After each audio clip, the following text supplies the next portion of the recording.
Glory to God.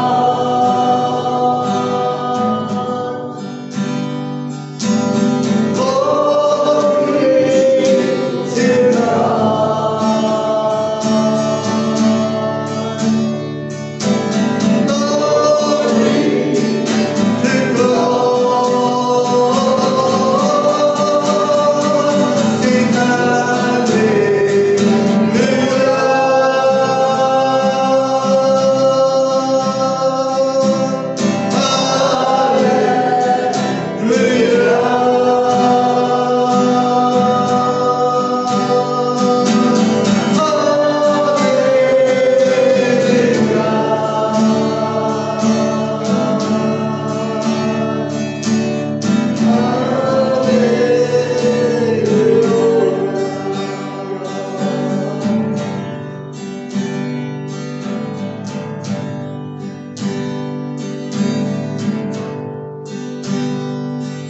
praise God, praise God,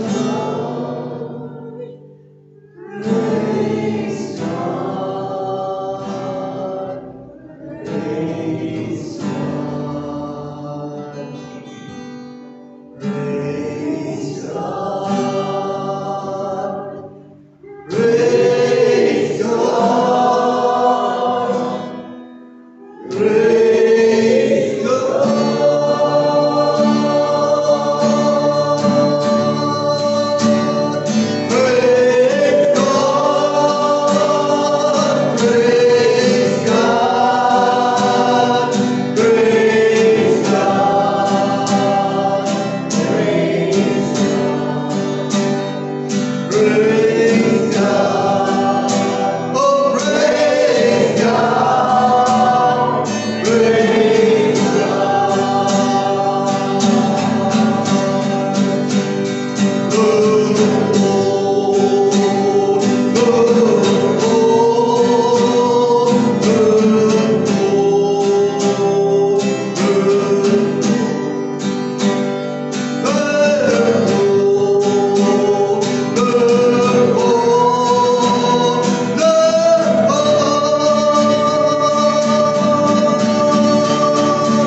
own way,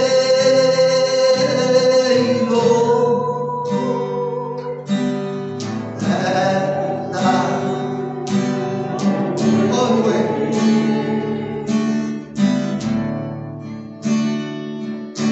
Oh, you are the potter,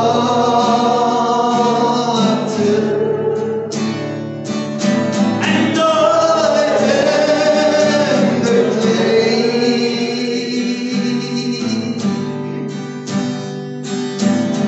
Hold me and make me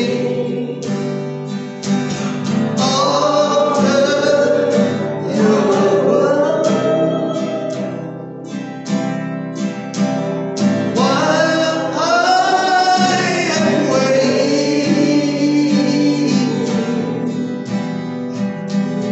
yielded and still. Heavenly Father, in your presence right now, we just think of all of those in Israel that are celebrating peace, but it's a wrong peace. Oh God, open the eyes of their understanding. They would see that the only way they could truly have peace is through Jesus Christ, the Prince of Peace. Expose the falseness of this peace that's going on at the moment, and bring the true peace through Jesus Christ into every single heart. In Jesus' name we pray. Amen. Amen. Let me sit.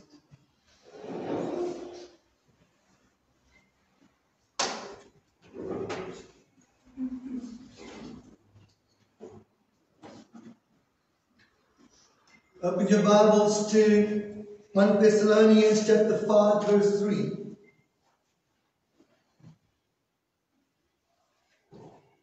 1 Thessalonians chapter 5 verse 3. When they shall say peace and safety, then sudden destruction comes upon them. Paul's writing to the church, and he says, when they shall say peace and safety. When Paul writes to the church, he says we. He's talking about the body of Christ. Talking about all of us that are in Christ, our sins washed away by the blood of Jesus. So he writes to we and he writes to they. Yeah, he says, when they shall say peace and safety. So who's they? It's referring to those outside of Christ. It's referring to those in the world. It's referring to even Jews that have rejected Jesus Christ. I don't know if you know what's going on right now, but there's a ceasefire between Iran and Israel. And now they are celebrating and they're rejoicing. And all flights have been restored. And life is going back to normal again. Now they're not in bomb shelters. Now they're not hiding under buses and hiding under cars because of the missiles that are coming. But the sad reality is they make a bigger deal out of that kind of peace than out of the peace of God that passes all understanding that you only find through Jesus Christ. That's why we continue to pray for the peace of Jerusalem. Because we are not praying for the end of war. Did you know that? We're not praying for the end of war. Why? Because in prophecy there's going to be war. It's going to get worse. There's a massive war coming called the Gog-Magog war. It's nothing compared to what happened. What happened between Iran and Israel is nothing compared to the Gog-Magog war. So we pray for the peace through Jesus Christ. Amen. All right. John chapter 14 verse 1. John chapter 14 verse 1. Jesus is having the Last Supper with his disciples that are going to become apostles. John chapter 14 verse 1. Let not your heart be troubled. The reason why Jesus says these words is because these disciples that are going to become apostles, their hearts are troubled. Jesus is in their midst and their hearts are troubled. The word trouble is in the Greek terresso. It means to stir, it means to agitate, and it means to cause a rolling of the waves. And what Jesus is discerning is that's going inside of the hearts of the disciples is an internal storm. Okay? An internal storm. Now, to understand the internal storm, we need to just go back to the beginning of Jesus' ministry, and John the Baptist gets beheaded. Then Judas betrays Jesus. Peter denies Jesus. Jesus tells the disciples he's going to be arrested and he's going to be crucified. And then the disciples are now in fear that they can also be arrested and they can also end up crucified. So there's reason for the disciples in the midst of Jesus to be troubled. And yet, Jesus says, do not be troubled. You know, if someone tells me to not be troubled, I want them to change my circumstances, change my situation, turn hell into heaven, just make every bad thing go away. So I've got a reason not to be troubled. What you're going to see here is that Jesus does not address the reason why they are troubled. And we've got something to learn here. He does not address the reason as to why they are troubled. Doesn't talk about John the Baptist, doesn't talk about Judas, doesn't talk about Peter, doesn't talk about him going to die on the cross, doesn't talk about the disciples being arrested. Now, in God's foreknowledge, God knew the future of all of these disciples to become apostles. So, let's see, if you study history, you will find out what God knew about these apostles. First of all, and you find this in Acts chapter 12, James was going to be killed with a sword. Peter was going to be crucified upside down. Andrew was going to be crucified on an egg-shaped cross. Philip was going to be crucified after being stoned. Bartholomew was going to be whipped and then beheaded. Thomas was going to be speared and impaled on a spear. Matthew was going to be killed by the sword. James was going to be stoned and clubbed to death. Jude was going to be pierced and shot until he was dead with arrows. Simon the Zealot was going to be sawn in half. Judas was going to commit suicide, as we know. The one that replaced Judas, Matthias, was going to be stoned and beheaded. Paul was going to be beheaded. John, the only apostle that doesn't get martyred. Then if you know the story of John, John is such a threat to Herod that he has him dropped into a pot of boiling hot oil. And he doesn't die. Then he gets sent to Patmos, a prison island to just go and die there. And that's when he gets the whole vision of the book of Revelation. And he gets set free from Patmos, and he ends up dying of natural causes in Ephesus. This is the future of the men that are sitting around Jesus. They don't even know what's coming. They've seen what happened to John the Baptist. They've seen the persecution that happens to you when you choose to follow Jesus. Yes, but they don't know the future. But God does. And God is now going to give Jesus wisdom and show these 12 disciples to become 12 apostles. 11, actually. 11, they haven't chosen the 12th one yet. Judas has left to go and betray Jesus. There's 11 there. These 11 disciples to become apostles, he's going to show them how to prepare for the future. Now, not only did God want Jesus to prepare the 11 disciples to be apostles for the future, but he wanted the church of Jesus Christ to be prepared for the future. Why? Because if you study church history, Christians were being persecuted in a terrible way and martyred all the way up to 300 AD.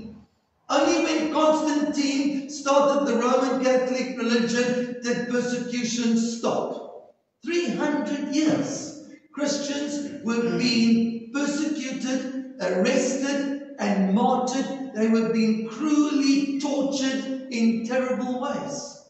And what I'm going to share with you now is how God wanted Jesus to prepare the 11 and prepare the church.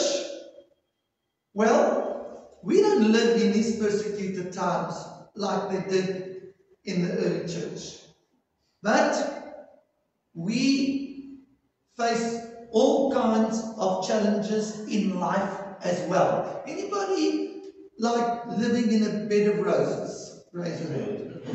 No.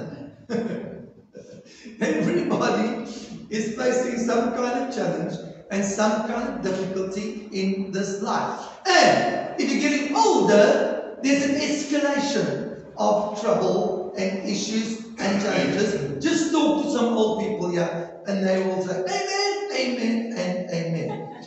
So what I'm about to share with you applies to us as well. If you're in Christ, it applies to you. Amen. Alright, now you've got the background. So, Jesus says, do not let your heart be troubled. Believe in God and believe also in me. Now the reason why I said that is because he's talking to a mixture of Jews and Gentiles.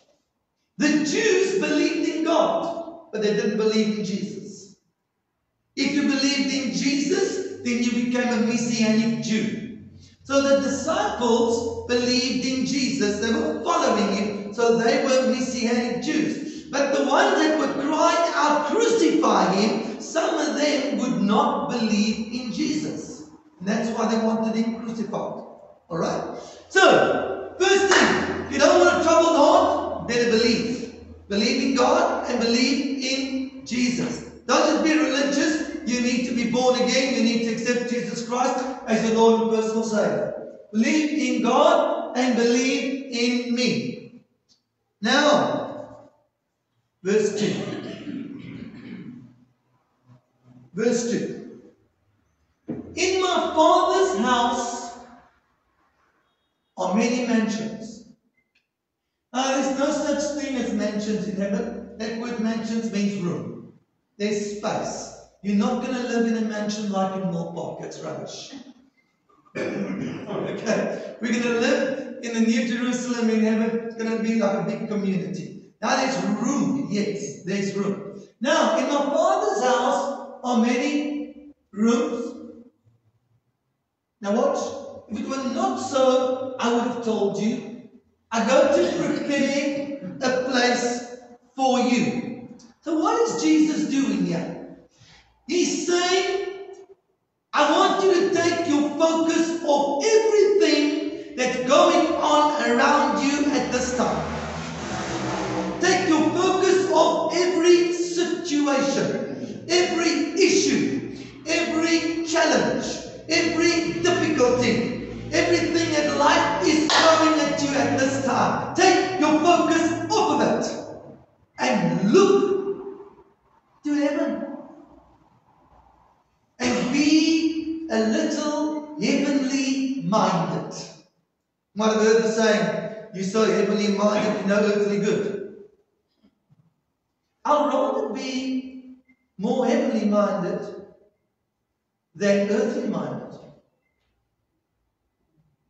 If I'm too earthly minded, I might not be any heavenly good. Let me be heavenly minded, because the Bible says I can be. Here these disciples have got a troubled heart, and Jesus says, in my Father's house, take your focus off of everything that's going on earth at this time, and think about Father's house. Think about the New Jerusalem. Think about heaven. Think about, watch this, think about, I have gone to prepare a place for you. Isn't that awesome, man? That God loves us so much, He's gone to go and prepare a room for us.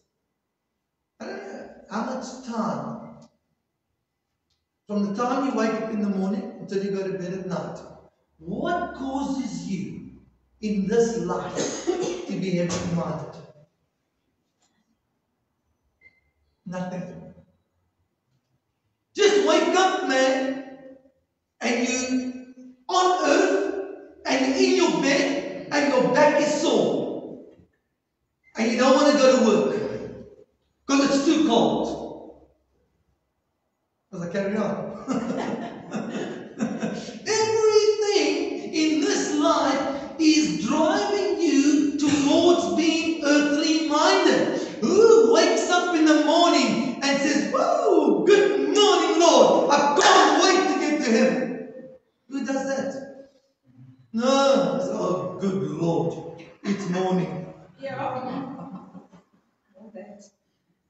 Here's the key, church. Here's the key. Here's the key to calm the internal storm that's going on inside of these disciples' hearts, and it goes on inside our heart as well. I don't know if you know this, but some Christians go to bed with an internal storm. Something's happened, and they take their trouble of the day and they go to bed. Maybe you need to go to bed thinking about heaven. Come on. Not about your storm, not about your trouble. You know the scripture that says, do not let the sun go down on your internal storm. Do not let the sun go down on your wrath. Do not give the devil a foothold. He's looking for the internal storm, so he can come and add some more to your storm. He doesn't want you only to have a storm, he wants you to have a hurricane. God wants you in a place of peace. He wants you to switch off at the end of the day, and he wants you to go to bed thinking about heaven. Thinking about the most awesome place in the universe. And it's real, church. It's real. Heaven is real. This New Jerusalem, this Father's house is real.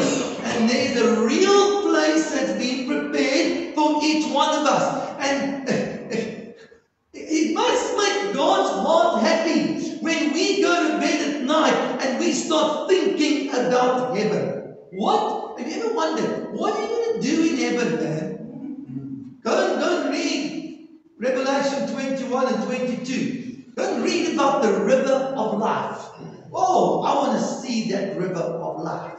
I want to see the tree of life. I want to see the fruits from the trees on both sides of the river. I want to see what it's like to walk on streets of gold, man. There's enough in the Bible to just help you to paint a picture and begin to start thinking. Jesus said to his disciples, take your focus off.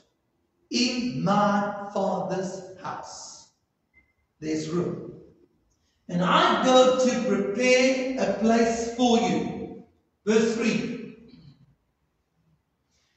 And if I go and prepare a place for you, I will come again and receive you to myself, that where I am, there you may be also. This is the truth. God loves us so much that He is going to prepare a place, and He's coming back, and He's going to receive us, and He's going to take us to be with Him. And I don't know about you, but I don't want to get a surprise when I get to heaven, because there's stuff in the Bible that I never bothered to read, and I'm like, wow, check this place out. And I act like I don't know what on earth, where I am, because I never studied.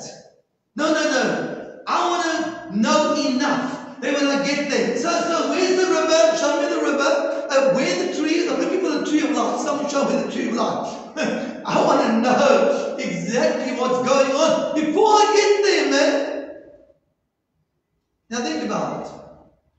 I don't know how excited you got when you bought your first house.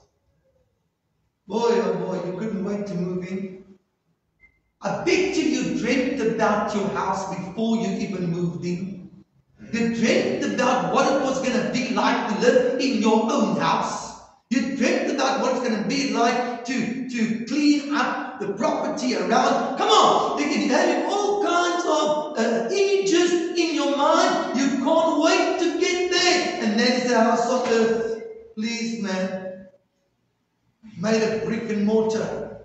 And God's got another house. The Father's house. Start thinking, start dreaming, start wondering, what are we going to do out there? While there's trouble on the outside, yes. And if you study prophecy, there's more trouble coming, yes. But we will not be troubled in our hearts. Amen. All right. Now, I want to share an example with you. Let's go to John chapter 21. Now, John chapter 21. This is after Peter, after the Last Supper, Peter goes out and he heard Jesus say these words. And Peter is troubled in his heart. And he goes out and he doesn't want to die. And he denies Jesus 3 times. And then the cock crows. Cock-a-doodle-doo. And he realizes what he has done. Now in John chapter 21, we read. This is after he's denied Jesus 3 times. After these things, Jesus showed himself again to the disciples at the Sea of Tiberias, and on this wise showed he himself. Verse 2. There were together Simon Peter, Thomas called Didymus, Nathanael, Cana, Galilee, and the sons of Zebedee, and 2 other of his disciples. Verse 3. Simon Peter says to them, that's the other 6 disciples, I'm going fishing. I'm going fishing. That's what he did with his troubled heart. I'm going fishing. See if I can catch some fish, and maybe catching fish is going to calm my troubled heart. Sad, eh? Look to other sources. I don't fish. Oh, but maybe you get drunk. That's how you calm your troubled heart. Maybe you go on drugs. That's how you calm your troubled heart. See, there's other alternatives. Yes. It's sad that we choose those alternatives instead of hearing Jesus' words. So Peter says, I'm going fishing. They said to him, okay, we're going with you. They went forth, entered into a ship immediately, and that night they caught nothing. What just set up? Verse 4. When the morning was now come, Jesus stood on the shore, but the disciples knew not that it was Jesus. Verse 5. Then Jesus says to them, children, have you any meat? They answered, no. Verse 6. He said to them, cast the net on the right side of the ship, and you shall find. They cast therefore, and now they were not able to draw it for the multitude of fishes. Verse 7. Therefore that disciple whom Jesus loved, that was John. John says to Peter, it is the Lord. Now when Simon Peter heard that it was the Lord, he put on his fisher's coat and he jumped into the sea. Verse 8. Simon Peter goes fishing. Jesus is on the shore. They catch nothing. John says it's Jesus. Simon is the only one. He jumps out of the boat and he swims out to the shore. The rest of the disciples stay in the boat. And they watch. They come in a little boat. They were not far from the land. As it were 200 cubits, dragging the net with fish. Verse 9. Watch what a troubled heart does. First thing it does is, I'm not going to wait for the boat to get to Jesus. I'm going to swim to Jesus. I want to make an impression. I want to show Jesus, okay, so I denied you 3 times, but I'll swim to you. As soon as they would come to land, they saw fire and coals there and fish laid there. Jesus made a fish fry. Verse 10. Jesus says to them, bring up the fish which you have now caught. Watch this. Verse 11. Simon Peter went up and drew the net to land, full of great fish, 153. Quite a lot. I mean, that's what I catch a fish. Jesus blessed the fishing trip. Now look at 153 fish. Simon Peter says to the other disciples, I will drag the net of 153 fish to Jesus. Because I didn't make a big enough impression when I swam to him. I want to make a bigger impression now. And I want to show him I really love him. It doesn't matter that I denied him 3 times. I'm going to see if you will be impressed by me dragging 153 fish. This is what the troubled heart does. Verse 12. Jesus says to them, come and dine. None of the disciples dared ask him who it was, knowing that it was the Lord. Verse 13. Jesus then comes and takes bread, gives them fish likewise. 14. This is now the 3rd time that Jesus showed himself to the disciples after that he was risen from the dead. 15. When they had dined, Jesus says to Simon Peter, the one that swam to him, the one that took 153 fish to him, Jesus realizes, Peter, you've got a troubled heart, man. What I said to you in the Last Supper didn't work for you. You still got a troubled heart. He says, Peter, do you love me? And if you go study the Greek, you'll see, he said, Peter, do you agape me? Do you love me with God's love? Peter said, I love you with a brother's love. Phileo. 2nd time, Jesus said, Peter, do you agape me? And Peter said, I phileo you. 3rd time, Jesus said, Peter, do you phileo me? Do you love me with a brother's love? He says, yes, I love you with a brother's love. Peter did not have agape love for Jesus. Verse 16. Verse 16. Verse 17. Now watch. Verse 18. Verily, verily, I say to you, Jesus speaking to Peter, when you were young, you girded yourself and walked whither you would. But when you shall be old, you will be stretched forth by your hands, and another is going to take you and carry you where you do not want to go. He's preparing him for his martyrdom. Verse 19. This spake he signifying by what death he should glorify God. And when he had spoken this, he said unto him, follow me.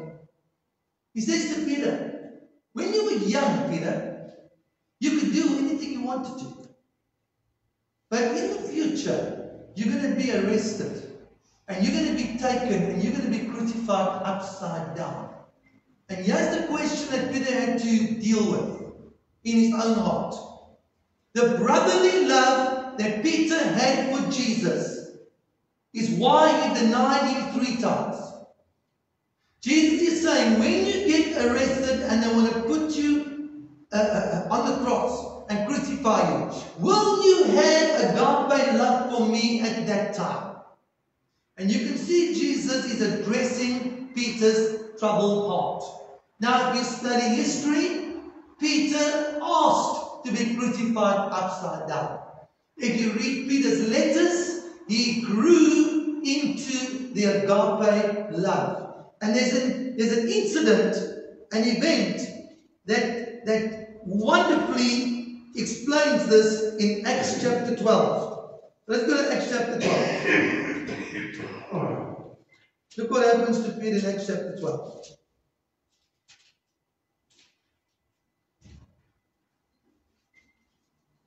Now about that time, Herod the king stretched forth his hands to vex certain of the church. That's the persecution. Verse 2. And he killed James, the brother of John, with a sword. And one of the apostles getting martyred. And Peter hears this. Verse 3. And because his sword pleased the Jews, he proceeded further to take Peter also. These were the days of unleavened bread. Now the apostle Peter is being arrested. Verse 4.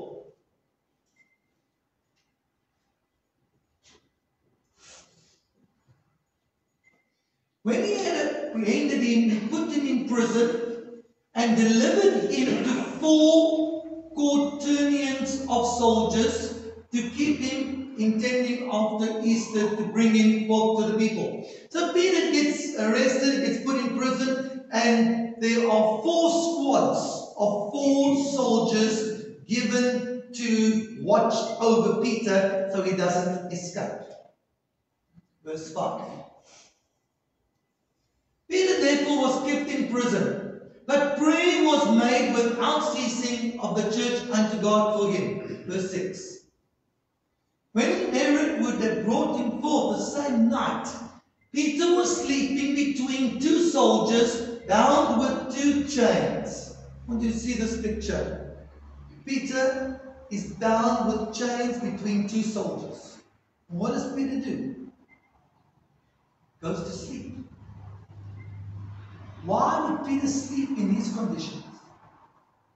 With 2 soldiers standing guard on either side, with another 14 soldiers standing at the door.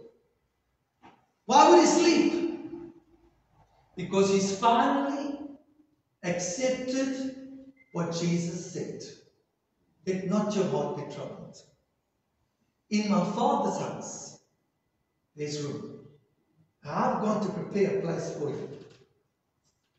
That's the only way that Peter can sleep in prison, chained between these 2 soldiers. Because he's found peace. He's now in right standing with God. So look what happens. Verse 7. Behold, the angel of the Lord came upon him, and a light shined in the prison. Now you would think that if Peter's sleeping and an angel arrives and the glory of God fills the prison, that Peter would wake up. No. Not only is Peter sleeping, but he's sleeping deeply. He's having the best sleep of his life. He's sleeping so deep that the angel has to smite Peter on the side and raise him up. An angel has to come and shake Peter and say, wake up! Between these two soldiers, chained, he sleeps with the absolute gift that God has given to this church. He's given us the gift of sleep. Not just sleep, but deep sleep. He sleeps so deep that the angel has to smite him, raise him up, and say, get up, and the chains fell off of his hands. Verse 8. Angel said unto him, gird yourself, bind on your sandals, and so he did. And he says unto him, cast your garment about you and follow me. Verse 9.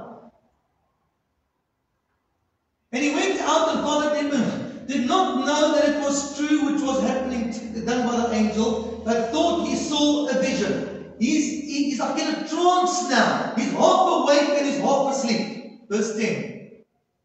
When they were past the first and the second ward, they came unto the iron gate that leads unto the city, which opened to them of his own accord. And they went out and passed on through one street, and forthwith the angel departed from him. Verse 11. When Peter was come to himself, he finally woke up. He said, now I know of a surety that the Lord has sent his angel and has delivered me out of the hand of Herod from all the expectation of the people of the Jews. Oh church, may we be alive to the things of the Spirit of God, and may we be asleep to our circumstances and our situations and our issues and our pains and that's going on around us. May we be conscious of God and not conscious of what's happening on this earth. That's what Peter is experiencing over here. Now watch. Coming to a close. Verse 12. When he had considered the thing, he came to the house of Mary, the mother of John, whose surname was Mark, where many were gathered together praying. There's a prayer meeting going on in this house. And he arrives. Verse 13. And as Peter knocked at the door of the gate, a damsel came to hearken named Rhoda. Rhoda's in forward, Sarah's encounter. When she knew Peter's voice, she opened not the gate for gladness, ran in and told how Peter stood before the gate. Verse 15. And they said unto her, you mad. Rhoda runs into the prayer meeting and says, listen, the guy that you prayed for, you know Peter, he's at the door. They say, you're mad. You know why? Because these born again Christians were earthly minded. They were not thinking the way Jesus had taught us to think. They literally were praying, but they didn't believe that God would actually answer their prayers and set Peter free. You mad. She constantly affirmed that it was even so. Then they said, it's his angel. No, okay, alright, fine. If you are insistent that there's someone at the gate there that says it's Peter, it's not really Peter, man. It's his angel. They could not believe that God had done a miracle. Verse 16. But Peter continued knocking, and when they had opened the door and saw him, they were astonished. They were stunned. Verse 17. And he, beckoning unto them with the hand to hold their peace, declared to them how the Lord had brought him out of the prison. And he said, now go and show these things to James, to the brethren. And he departed and he went into another place. Let's bow our heads and pray.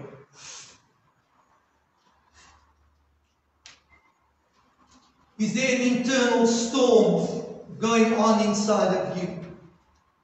Can you hear the Lord say, do not be troubled in your heart. Take your focus off of everything. Ask yourself the sobering question, how heavenly minded are you?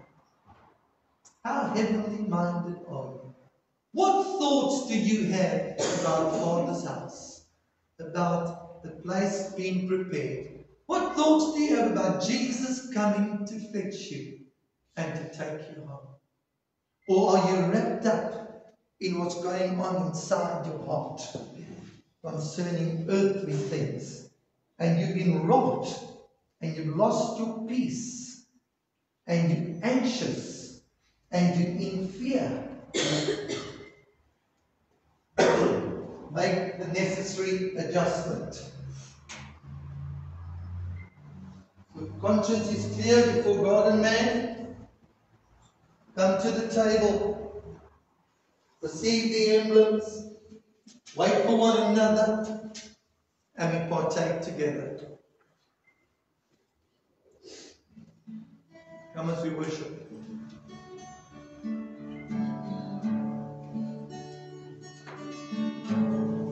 You are my peace. You've broken down every wall. You are my peace.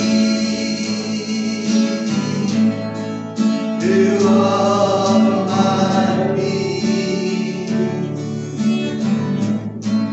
You are my peace. You've broken down every wall. You are my peace. You are my peace. I cast all my cares. I cast all my cares on you. Oh, you care for me. You are my peace. You are my peace. Oh, I cast all my cares on you. Oh, you care for me. You are my peace. Oh, you are my peace. I cast all my cares on you. Oh, you care for me.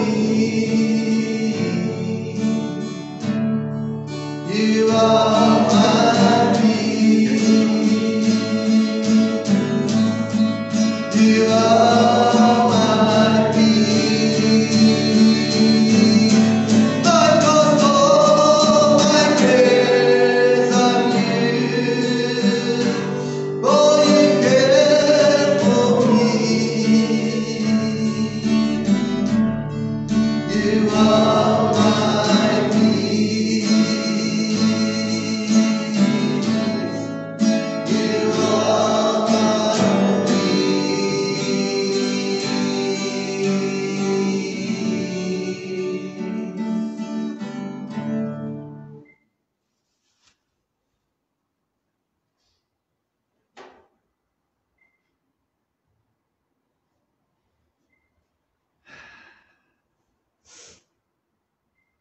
Heavenly Father, thank you. You loved your Son, and you chose a bride for him. And we are that bride. And Jesus is our bridegroom. He loved the bride so much, he died for his bride. He shed his blood. His body was broken. The price was paid. He said it is finished. The bride has been purchased. A place is being prepared for the bride. The bridegroom is coming to fetch the bride. I pray, Father, may we be a ready bride, watching, waiting, dreaming, thinking, wondering what it's going to be like to be in our new home with our bridegroom, Jesus Christ. We remember all that He's done. We remember He's coming back again. Jesus' name. Let's partake together with grateful hearts.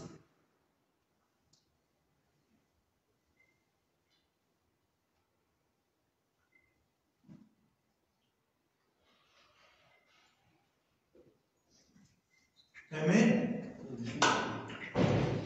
Any birthdays? David Sturrops yesterday. Are you serious? No. All right. Anybody else having a birthday?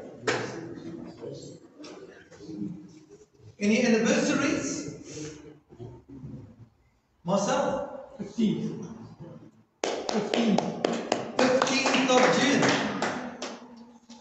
No, it's our 15th anniversary. Yeah, I thought so. When? 26th of June. Yeah. All right. Let's sing happy anniversary to Marcel and Lee. Happy anniversary to you, Jesus. Jesus. Be true. May God put His blessings. May God richest blessing now rest upon you.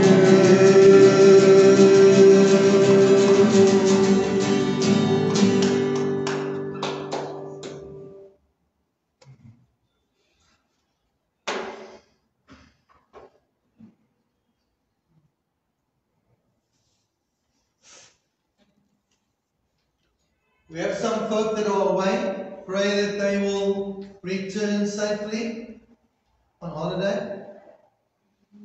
Who are we praying for? Hetty? Yes, please. Continue praying for Hetty. Continue praying for Carmelita. Continue praying for Ureli and Emmanuel. Continue praying for awesome to see Sonia. We pray for you every Sunday, Sonia. Awesome to see Sonia with us this morning. Who are we praying for over there? Anybody?